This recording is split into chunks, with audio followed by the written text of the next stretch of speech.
I'm here because I am a roaring lion crying out righteousness. What I want to do in the first segment of this prayer meeting tonight is that I want to ask you to pray for our battle for justice with the Mellon Bank and with the city of New York, who have all but admitted plain writing that they put together a tax lien law that has tormented me and this church and the members of this church and other members of New York, other New Yorkers for years. And we are now seeking redress and justice for the torment that they have done by this unjust and discriminatory law. And I want to ask you to pray, because we're dealing with a $52 trillion institution, and we're dealing with the city of New York that has literally billions of dollars, if not trillions of dollars, in their budget to be able to fight me. They've got a panel of lawyers as long as you can see. And we want to be able to stand as one man with God, to stand before all these lawyers. I want to read to you my response. I told you previously that we were scheduled, had a court date, and our date today in court, the 31st of May, was we had to submit a joint document to the court regarding the case management and the particulars of our case before the court. And here is what I wrote. And what I write, and what you're going to hear me read in just a moment, is the response, and first of all, the particulars and the proclamations that I'm making as a plaintiff, the truth that I'm telling, and my response to some of the things that they're trying to deny me of through their legal process of sleight of hand called standing and time statutes, statute of limitations, and others. Let me read. If the engineer will bring it up on the screen, please, sir. The purpose of this lawsuit that we are bringing is to end the years of suffering under threats of losing our church property, the K through high school, and the homeless shelter, loss of employment for 15 people, and my personal residence for the past 35 years. Further, the purpose is to be compensated for the racist, discriminatory, predatory, and unjust prosecution. All of the defendants, that being the city of New York and the Mellon Bank, by their silence have admitted and acknowledged that the tax lien law is discriminatory, predatory, and unjust. This law has destroyed the lives of poor Black and brown people, wiping out generational wealth, creating poverty and homelessness. Yet, in their legal sleight of hand, they are fiercely, by that I mean the Mellon Bank and the city of New York and their cadre of lawyers and their, I suppose, supporters, they are fiercely seeking to destroy my life and the life and existence of our church and school. I plead through this submission for relief from this racist injustice that has produced for the children of our school death by 1,000 cuts. Standing, that's a legal term for saying I'm not eligible to make this complaint. Well, according to New York Religious Cooperation law, every member has equal interest in the property owned by the church, thus the inurement clause. Additionally, church doctrine gives every member common ownership, and I referenced the early church in Acts chapter 2, 38 through verse 47, where it states that they were breaking bread and had all things in common, as is the Apostles' Creed. King James Version Holy Bible is where that reference comes from. Number 2, the ATLAH Church has provided my housing in the building being attacked for 35 years. The ATLAH Church has voted me a lifetime pastor and a lifetime owner of my residential property in the church building. The housing provided by the ATLAH Church is a major part of my retirement package. Should the church be sold at auction, I will be a 76-year-old homeless man. They say I have not been injured or touched or harmed in any way by this tax lien and foreclosure. They say it hasn't hurt me in any way. Well, this discriminatory, predatory tax lien threatens my home in the building of the ATLAH Church given to me by the ATLAH Church. At the discovery, I can produce medical records of my injury over the years. I can produce testimony of the relentless mental anguish and torture produced by the predatory tax lien law.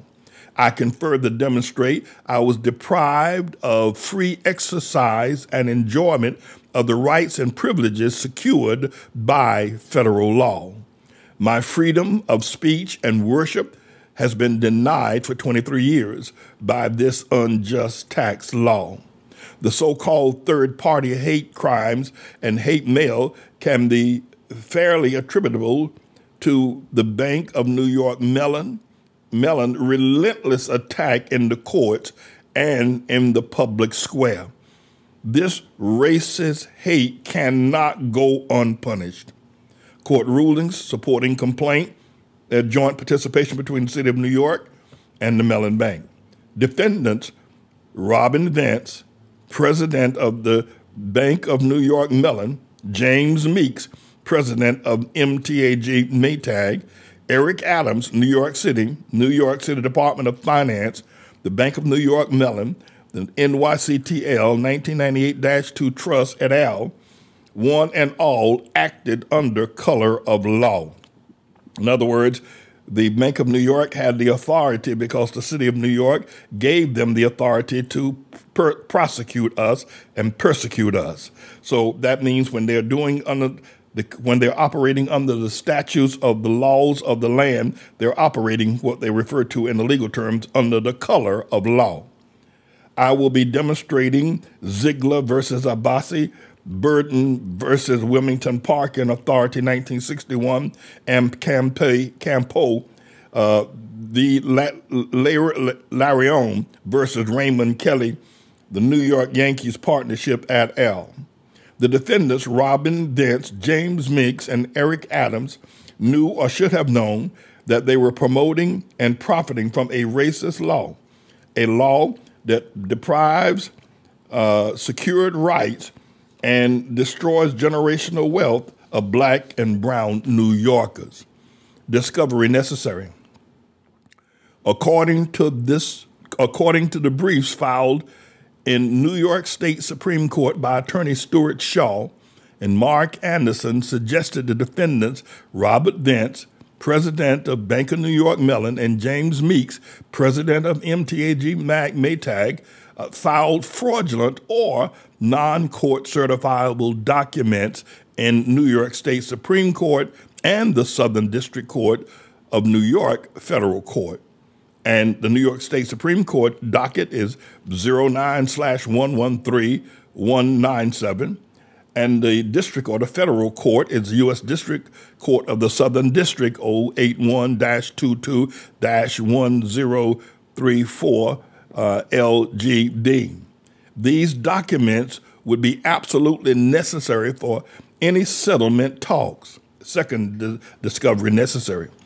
Early discovery is necessary to determine if New York State Assemblyman Keith Wright acted under color of law or used state funds to organize a protest support of the tax law lien and the court-ordered foreclosure of our church property. This is a patently precedent-setting case. The defendants are seeking to hide this ugly truth from the thousands of New Yorkers, Black and brown people, veterans, and small business owners, especially in Harlem, who have lost their heritage and health to this discriminatory, predatory, and racist law.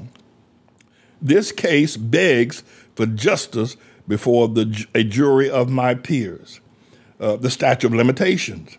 The last tax lien argument before the New York Appellate Court of case number 09/113197 was the 19th of November the year 2022. Therefore, their statute of limitations have not expired. I filed a notice of appeal, and the case is still active, and the defendants know it. At any rate, this court has the discretion in the interest of equity and justice to waive statute of limitations. Justice and venue. This honorable court has jurisdiction because this matter involves questions of federal law. The Southern District of New York is the correct venue because the unlawful practices occurred in the state of New York, in the city of New York, Manhattan County. Also, the defendants reside in the judicial districts. This is 42 U.S. Code 1983 case predicated on a racist, discriminatory, predatory, and unjust law that has denied me civil rights secured by federal law. This case does not argue the assessment of taxes, nor has my civil rights complaint been argued in any state court. The 42 U.S. Code 1983 is the only door for the poor against the rich and powerful. I ask this court to give me back my life, to create a template for family members of foreclosed victims who have committed suicides because of mental anguish and torture that is automatic to foreclosure victims. The rich and the powerful must be held accountable without fear or favor. I am willing to enter into conditional settlement talks. I agree in part to defendants' proposed motion dates. However, I ask for at least 5 weeks to respond to their motions, and I signed it in his royal service. I wanted to be able to make that statement again tonight. We read it earlier today during the Manning Report. Maybe some of you just listened to the open rewards prayer meeting and don't get an opportunity during the day or midday, but I wanted you to hear that statement. Now, it would be very easy for the city of New York to go ahead and say, well, Pastor Manning, you're absolutely right. We know that the law is discriminatory. They've already admitted, the mayor has admitted it. We got it in writing. The Attorney General for the state of New York has admitted that the law is racist, discriminatory, and destroys people's lives. They've admitted it. We got it in writing. The same thing with the city council clerk. They've all admitted it. They could simply say, we want to compensate you. And really, I mean, they don't have to, but they can apologize for all the years that they have put us through a veritable hell.